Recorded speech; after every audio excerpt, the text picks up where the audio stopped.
Greetings, all you wonderful, wonderful people. Excuse me as I adjust my screen so that you can all see my lovely cat, Cleo, who shares her energy with me every morning. Quite fortunate as I have 3 cats and a dog. My name is Paula.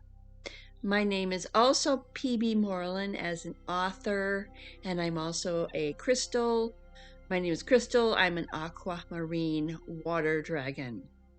And I thought I would jump on today. First of all, oh, you don't need to.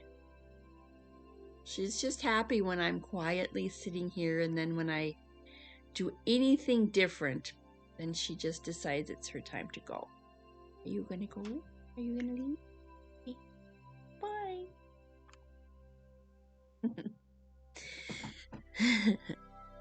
But today is April 20, I don't know what it is, April 27th.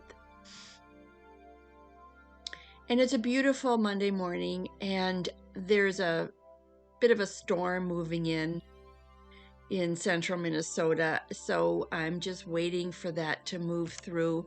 I could use a little thunder and lightning, some energy clearing with that storm. Most of it is going to be north of us. I did talk to Gaia because I saw the pretty, it looked like a pretty heavy-duty storm moving our way. So whenever that happens and I see it on the radar, I feel always motivated to just send out a little calming energy into the storm that's moving through or heading our way.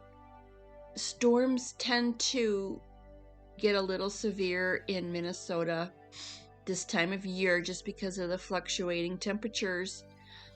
But I've also done my entire adult life is help calm them, because Gaia is quite receptive to that. She does need to move her energy. A lot of it is just clearing. Some of it is geoengineered. I do believe our weather has been manipulated over the last 100 or so years, maybe more. Again, that's a contentious topic, and I don't mean to bring up any contention.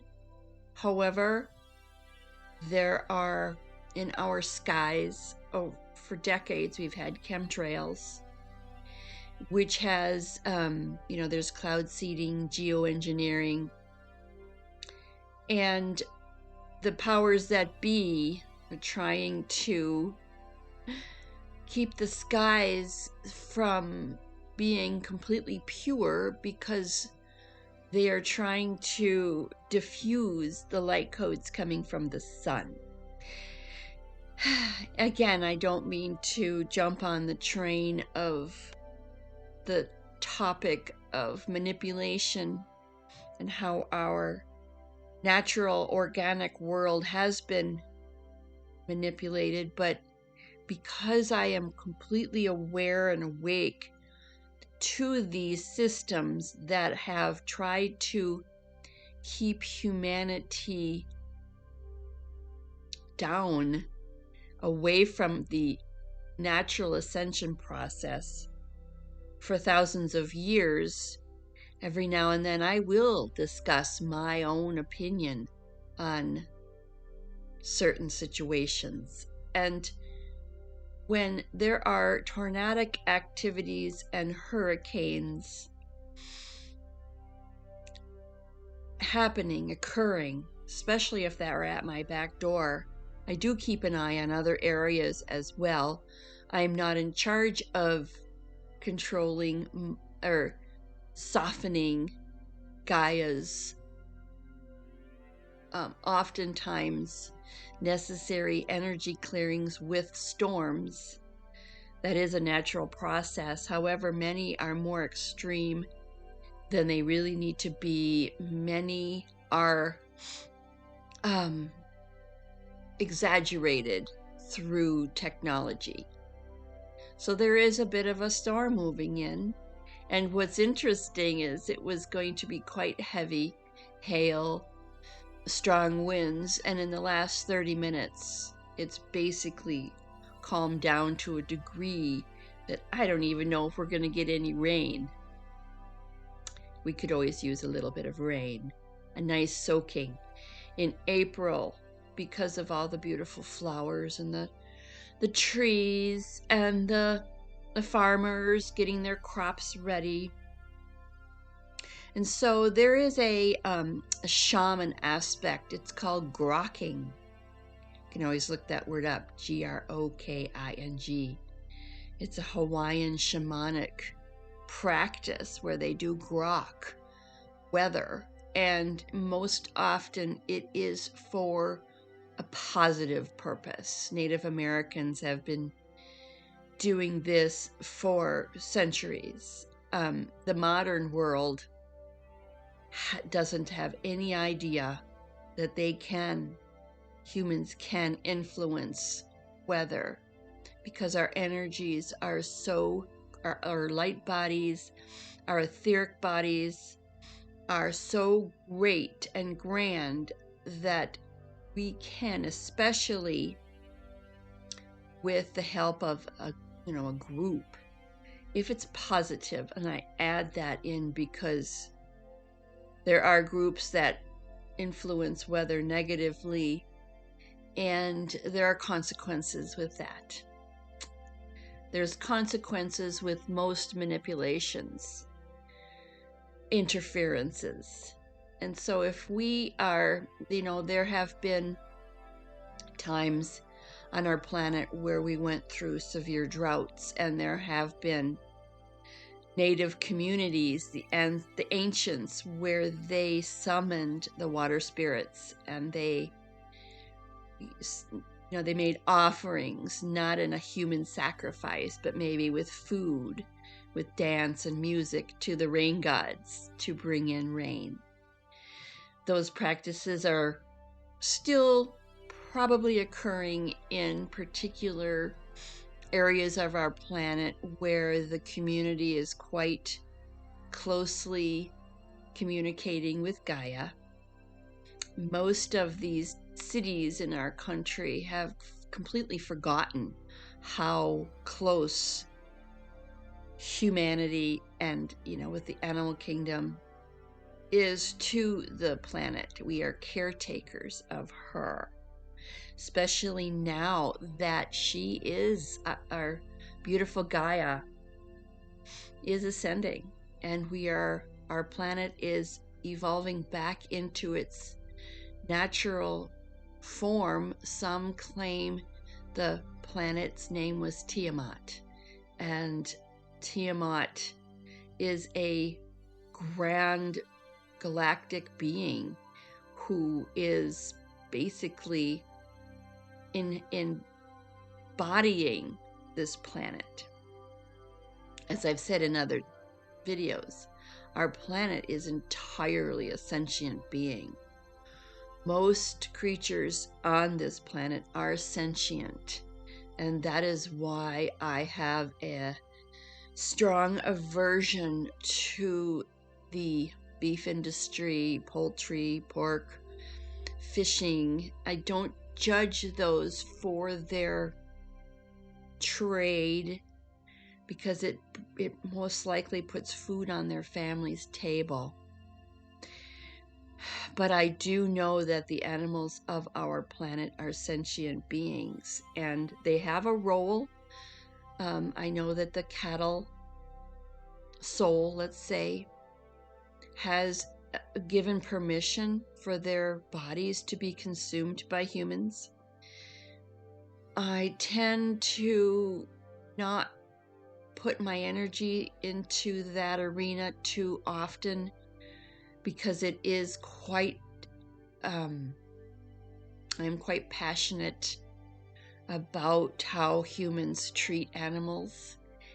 Every industry can do these practices in completely humane ways, and I have to believe with my whole heart that we are either, as a as a race, a human race moving out of the practice of consuming animals, or if we do it in such a way that it is done on such a even keel, the way our ancestors used to do it, who lived off the land. I know that's diverting from the topic a bit, but I am today really feeling a strong connection with Gaia and all of the animals on her back and the trees, because this is the spring where everything is waking up. And because I am so fortunate to have a job, a career, working right with Gaia, I'm planting flowers, trees, shrubs, vegetables. We have a very large vegetable garden that we supply the clubhouse with fresh vegetables midsummer all the way to fall, where we have a grove of squash and pumpkins. And I can't tell you the delight that I have when we can put all of the food scraps into our compost pile that we keep rotating. At the end of the season, all of the plants, and it hurts my heart when I have to pull a flower or that is not done blooming. I have to talk to it and I just tell it it's going to be okay, because it's going into the compost pile and it will be with its friends, and it will go, all of its energy will go back into the earth, and we will use it in the next maybe 2 years when it has decomposed down to recompost that into the soil of all the gardens. So I am in complete communion with Gaia. And I am so fortunate to have this occupation that I have unknowingly longed for my whole entire life. So this will be year 6 as the head gardener out at this country club. And I have an amazing team with me who I can play with and talk to. We're all on the same page about how our world works. And even if we weren't on the same page, it's okay, because we all have a love and a complete respect for our planet. And so today, as it's getting a little darker, the rain is moving in.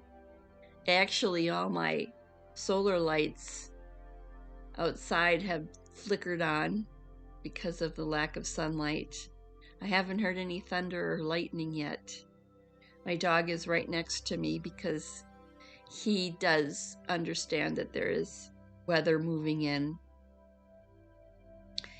And so I thought I would just end this video today, it's a briefer video, with a prayer. I won't say it's a prayer, but when I am in a situation, let's say if the weather will be a little more extreme than it's turning out to be, I do the light prayer. The light of God surrounds me. The love of God enfolds me. The power of God protects me. The presence of God watches over me. Wherever I am, God is, and all is well. That is one of them. And I say that every time I travel. When I get on an airplane, I'm not the happiest airplane traveler. I like to feel terra firma. I like to be on the surface of the earth. I'm not terrified of flying. I just feel it's not a natural place for my body and my soul to be, is in an airplane. Too small of a tube going through the sky. And my other prayer that I always said with my children before bedtime was, and we do it with hand movements, I am the light. The light is within me. The light surrounds me. The light protects me. The light watches over me. Wherever I am, The light is, and all is well. So here comes the rain. It's just starting nice and softly now. I love that sound. Rolling thunder, light rain. I hear the birds chirping. I'm sure I have to go on a worm walk after this because, quick story, I live in a neighborhood that 2 years ago our roads were reconstructed, and they did need it. We needed new sewers, new gas lines. It's an older neighborhood, probably established in the 1950s. And we used to have the roads that had no curb, so everything that came down the road would end up in the lawns and the driveways, which was very natural and organic.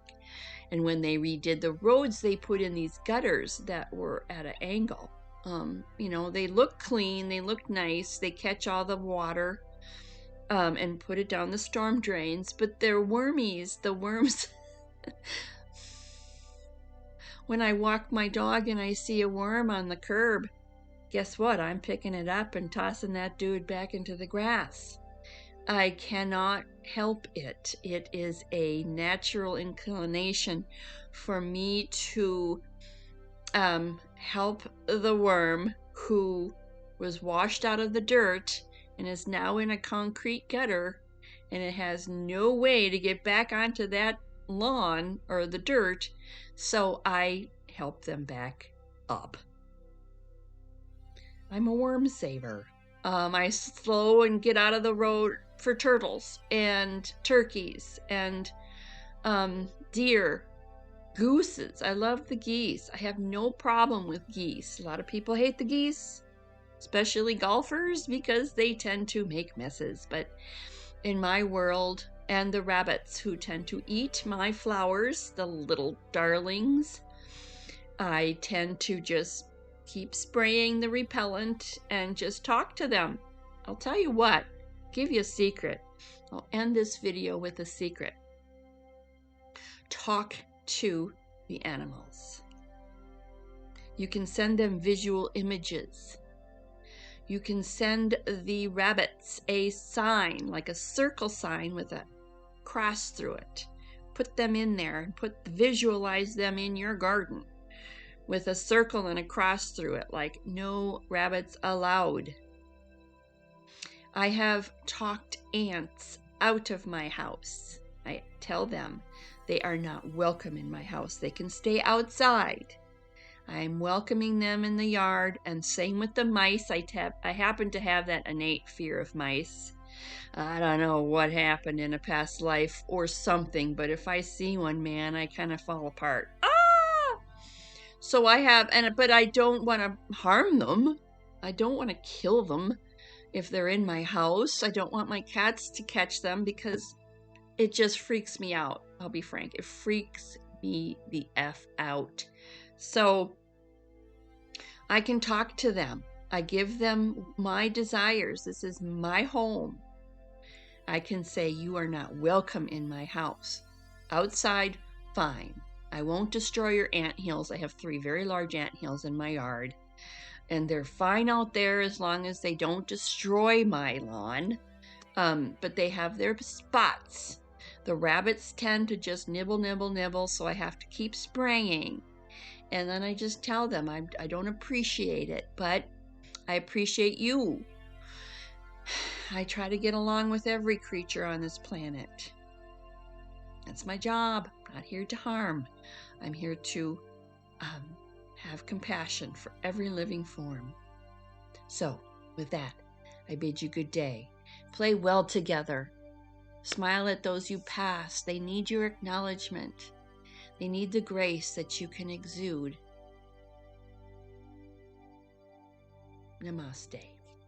I see the beauty in you.